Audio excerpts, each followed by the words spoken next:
Hola, bienvenidos a este ratito de compartir.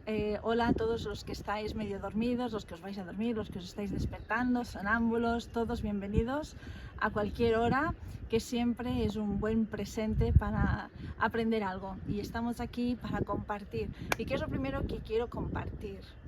Pues digo a pesar con conciencia, de lo que nuestro sueño, nuestro entorno nos muestra, que es quizás no muy esperanzador, hay luz al final del túnel, y no en el sentido de que nos vamos a morir fijo, sino que no vamos a usar más la palabra esperanza, o sea, no es un futuro esperanzador, porque la palabra esperanza dentro del curso de milagros hace alusión al ego, como una posibilidad, pero en cambio sí vamos a abrazar la fe de que sí, el cambio es posible. ¿Y por qué digo esto? Porque hay la certeza aquí dentro de que sí podemos cambiar este sueño, sí es posible vivir un sueño elevado y sí es posible vernos a todos iguales, con todas sus consecuencias. ¿Y por qué me baso en esto? Pues porque cosas de la vida, esas circunstancias circunstanciales, pues he podido conocer, he podido encontrar a Marc, y aquí tenemos a Marc. Muy buenas, familia. Bueno, pues aquí gracias Marc por este ratito, y vamos a conocer un poquito más a Marc. Después os dejaremos las redes sociales de Marc por si queréis contactar directamente con él.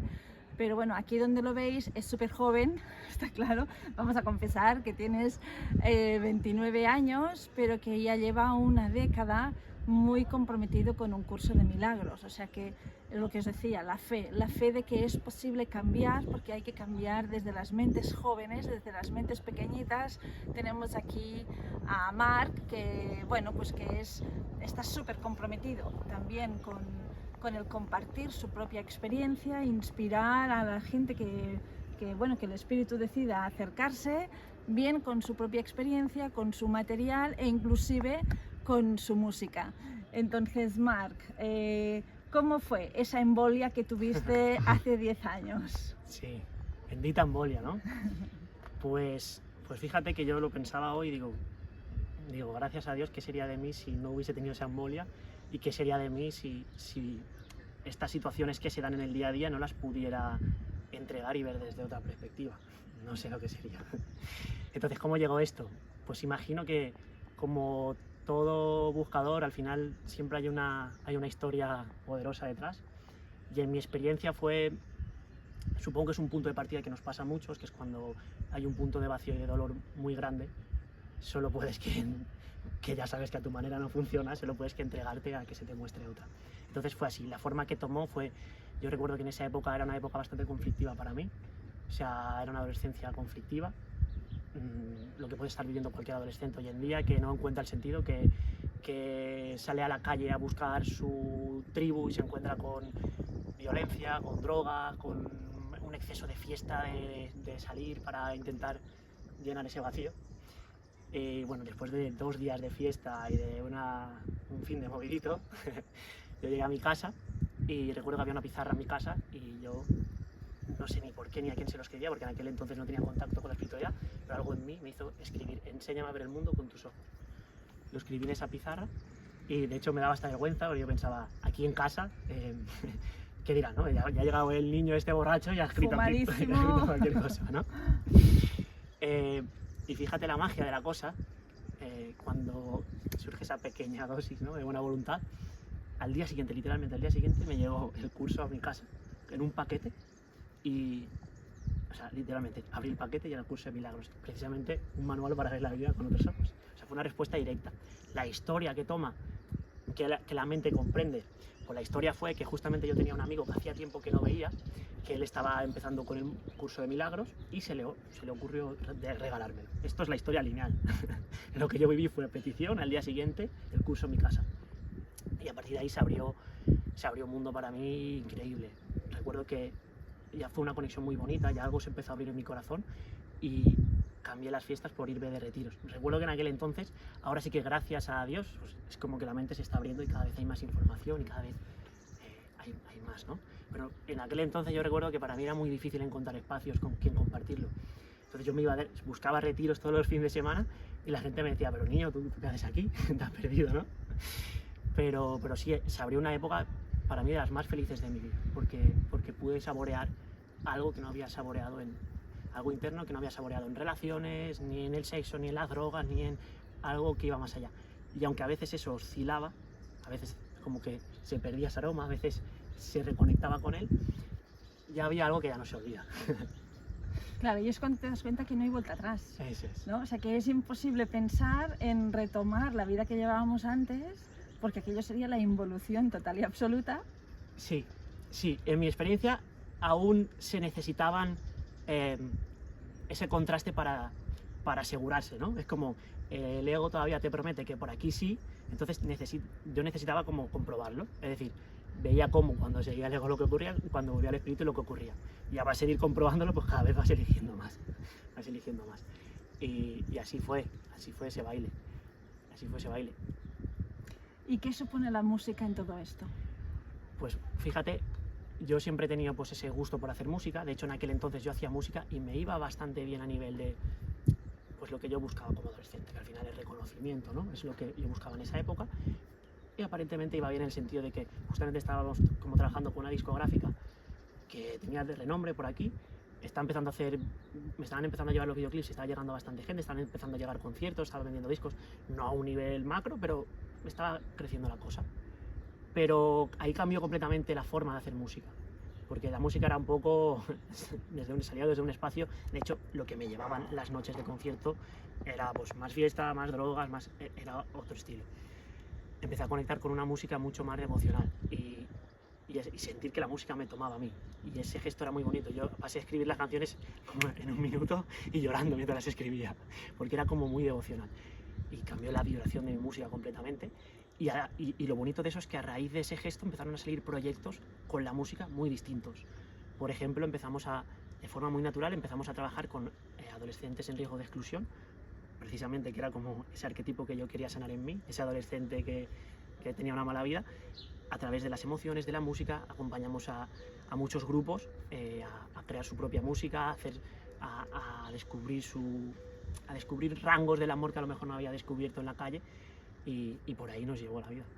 O sea, que te convertiste en un rapero consciente. Exacto, sí. Pero te das cuenta, ¿no?, del reto y también la responsabilidad, sin querer presionar, ¿eh?, de que puedes ser un referente para personas que han vivido lo mismo que tú o que están viviendo lo mismo que viviste tú, y es una puerta de salida. Sin duda.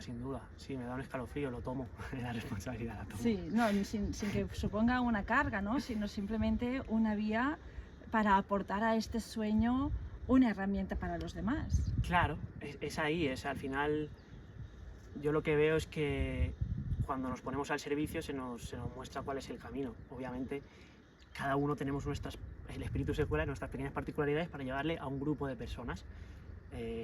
Tú le puedes llegar a mucha gente, yo le puedo llegar a un tipo concreto de gente también, pues es por ahí. Claro. No es casualidad. Y además lo poderoso de esto es que lo que yo veo también es como que el espíritu se cuela en diferentes arquetipos. A lo mejor un arquetipo más joven, con tatuajes, que ha vivido un poco la fiesta, que puede llegarle a ese sector, y eso es lo bonito, que al final se va colando en todos los rincones. ¿Y cómo encajó todo esto en tu familia? Este antes y después tan radical. Pues interesante, vamos a mirarlo. Suponiendo que lo hayan encajado. Claro, suponiendo que lo haya encajado. Sí, yo creo que no entienden muy bien la cosa, pero igualmente sí que ven esa alegría en el corazón, con lo cual saben que algo está bien. No saben muy bien, o sea, ellos no entienden muy bien de cuando no es algo que se pueda compartir con muchas palabras, porque digamos que no entran demasiado, pero sí que ven el contraste del sufrimiento a la alegría, con lo cual están contentos, saben que es algo bueno. Y claro, y tus amigos más cercanos, se cambió de colectivo, o sea, algo pasó con tu exterior, ¿no? Sí, eso es muy interesante también, porque sí que al principio se experimentaban resistencias, porque claro, yo digamos que el personaje que había mostrado al mundo era un personaje más chuleta, ¿no?, por así decirlo, no sé cuál es la palabra, pero entonces de repente de un entorno más de la calle a empezar a compartir, hablando del amor, de Dios, claro, habían resistencias, se tuvo también que atravesar esas resistencias. Y sí que al principio, pues obviamente mis propias resistencias se reflejaban ahí fuera, y habían feedbacks de pues esta persona se ha quedado un poco para allá, ¿no? Pero había mucha confianza también. Entonces, dentro de esa confianza, lo bonito de eso es que seguía reafirmando confianza. E incluso lo bonito de esto es que muchas de las personas que en su momento rechazaron, poquito a poquito van entrando y se van acercando. Y eso es muy bonito. Claro, claro, porque ven en ti un ejemplo, un antes y un después, y entonces esto es una posibilidad para ellos también de cambio, y esto es decisivo, ¿Y qué mensaje les podrías dar a los adolescentes que se encuentran ahora en esas circunstancias que viviste tú, en esos infiernos que parecen normales?